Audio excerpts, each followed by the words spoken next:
ጭራሽ ሙሉን አልበሙን ሰምተዋል ማለት ነው ይሄ ሰው። ኦፍ ኮርስ ኃጢአተኛ ነው፣ መንግስተ ሰማያትን አይገባም።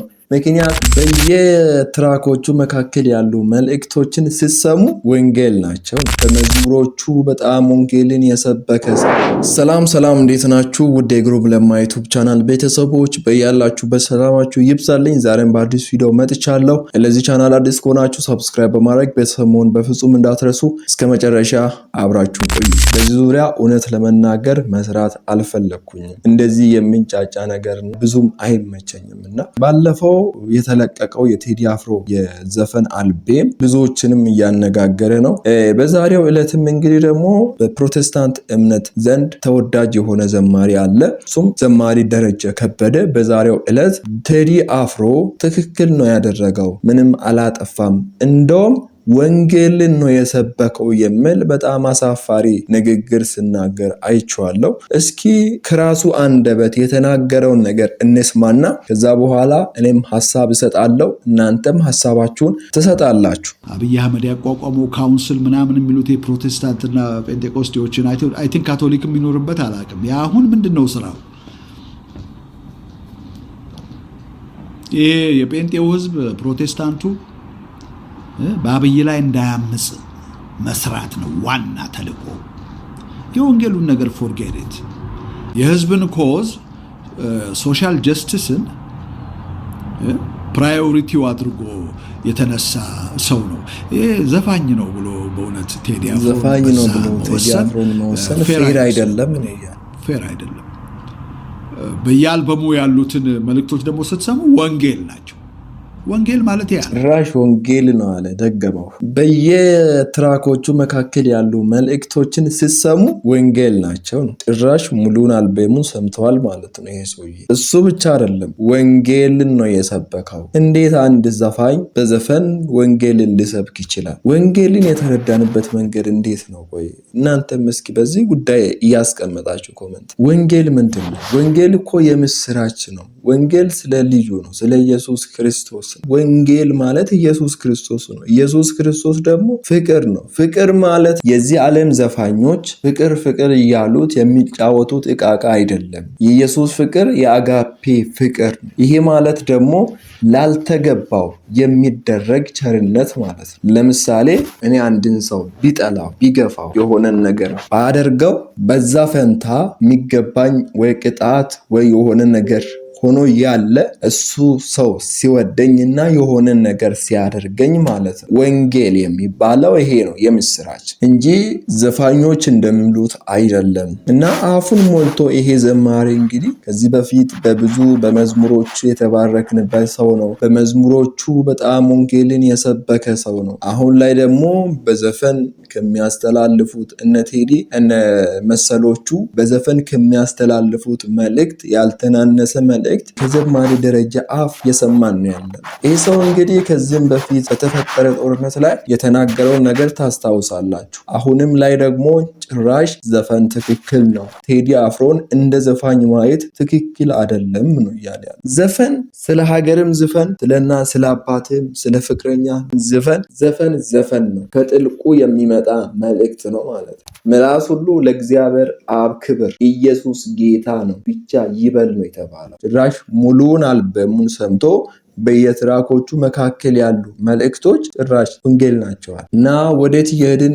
እንዳለን እኔ ግራ እየገባኝ፣ ጠላት ከወትሮው በተለየ መንገድ እየሰራበት ያለ ጊዜ ቢኖር ይሄ ነው ብዬ አስባለሁኝ። አገልጋዮችን ለመጣል፣ ከፊት ያሉትን ለመጣል። እናንተን የሚከተል ሰው እናንተን ነው እየመሰለ የሚሄደው። በጣም ጥንቃቄ ማድረግ ያስፈልጋል። ጥሩ ዝና ያላችሁ በጣም ትልቅ ቦታ ላይ ያስቀመጥናችሁ ሰዎች እኮ ናችሁ። ትልቅ ቦታ አላችሁ በልባችን ውስጥ። እንግዲህ እንደዚህ በትንሽ ነገር ወጥታችሁ ራሳችሁን እየገለጣችሁ የተደበቀውን ማንነታችሁን እያሳያችሁን ያላችሁት በጣም በትንሽ ነገር ነው። እንዴት የአንድ ዘፋኝ ጉዳይ ያሳስባችኋል? ከዚህም በፊት ዘፈን የተዘፈነ ነበር።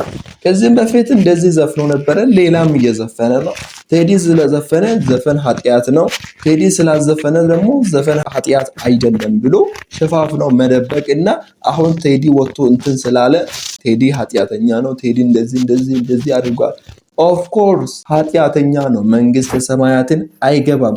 ምክንያቱም ዘፋኝ ነው። ስለ እግዚአብሔር አይደለም እየዘመረ ያለው፣ የታወቀ ነገር ነው። አሁን ቴዲ አንተ ኃጢአተኛ ነህ እንደዚህ ማለቱ ጋር አይደለም ዛሬ መነጋገር ያለብን። ስለ ዘፈን ክፋትና ጸርነት ነው መናገር ያለባችሁ። ዘፈንን ደግሞ የሚተካውን መልካሙን የምስራችሁን ነገር እያበሰራችሁ መናገር ያለባችሁ እንጂ ቴዲ ኃጢአተኛ ነው፣ ቴዲ እንደውም ኃጢአተኛ አይደለም፣ እንደው ዘፋኝ መባል የለበትም፣ ዘማሪ መባል ነበረበት፣ ወንጌል እየሰበከ ነው፣ መልእክቶች ሁሉ ወንጌል ናቸው በማለት ውስጥ አይደለም ነገሮችን ማስተካከል የሚገባው። በጣም ኮንፍሊክት እየተነሳበት ያለ ጉዳይ ላይ ሄዶ እሳትን ከመጨመር ብርሃንን መጨመር ይሻላል ነው የምለው። ይሄ ማለት ምንድን ነው? ያንን የተነሳውን ነገር እያቀሳሰሩ ሞር ወደ ከፋ ደረጃ እንድደርስ ከማድረግ ይልቅ ስለዛ ነገር ክፋት በደንብ ሞር ማብራራት፣ ሁሉም ነገር በመስመር ቢሄድ የተሻለ ነው ብዬ ስለማስብ። ደረጀ ደግሞ በጣም አሳፋሪ ድርጊት ነው እዚህ ጋር ወጥቶ የተናገረ። ዘፈን እንዴት ወንጌል ሊሆን ይችላል? እኔ በጣም ነው የገረመኝ ደግሞ የሚያሳዝነኝ። ራሳችሁን ጠብቁ። ትክክለኛ የሆናችሁ አገልጋዮች እግዚአብሔር ጠርቶኛል ስለዚህ የእሱን ወንጌል ላወራ ወጥቻለሁ የምትሉ አገልጋዮች ራሳችሁን ጠብቁ። ዝናን አታሯሩጡት፣ ብር ገንዘብን አታሯሩጡት። የእግዚአብሔርን መንግስት ለመስበክ ሆነ የወጣችሁት የእግዚአብሔርን መንግስት ብቻ ነው ይዛችሁ መቆም ያለባችሁ። በየወሩ በየአመቱ መኪና እየቀያየራችሁ ቤት እየቀያየራችሁ ትናንት ወታችሁ በቆማችሁበት ልብስ ሱፍ ዛሬ ወታችሁ አለመቆም አይደለም። ወይም ከተለያየ ሀገር ለግዠሪ የሆኑ ሰዓቶችን እና ጫማዎችን ሱፎችን እያስመጡ ማገልገል አይደለም የእግዚአብሔር ክብር። እግዚአብሔር የሚከብረው በኑሯችሁ ነው። እግዚአብሔር የሚከብረው እናንተ ሀብታም ስትሆኑ ወይም ድሃ ስትሆኑ አይደለም። በየትኛውም ሲቹዌሽን ውስጥ በየትኛውም ዝቅታ ውስጥ ሆናችሁ በየትኛውም ከፍታ ውስጥም ሆናችሁ እግዚአብሔርን ከፍ ስታደርጉ ከእናንተ ክብር የእግዚአብሔርን ክብር ስታስበልጡ ብቻ ነው እግዚአብሔር ኢየሱስ ክርስቶስን ወይም ልጁን በእናንተ ላይ አይቶ የሚከብረው የሚደሰተው። ስለዚህ ብትጠነቀቁ ይሻላችኋል ብዬ አስባለሁኝ። እያየን ነው። ትናንት በጣም በክብር ስታገለግሉ የነበራችሁ፣ በድንቅ እግዚአብሔር ከእናንተ ጋር ቆሞ እየሰራ ስታገለግሉ የነበራችሁ ዛሬ ላይ ገንዘብ ላይ ትኩረት ስታደርጉ ድህነትን እንደ ኃጢአት አድርጋችሁ የቆጠራችሁ ድሃን ሰው ያንቋሸሻችሁ ያላችሁ አገልጋዮች ብታደቡ ይሻላችኋል።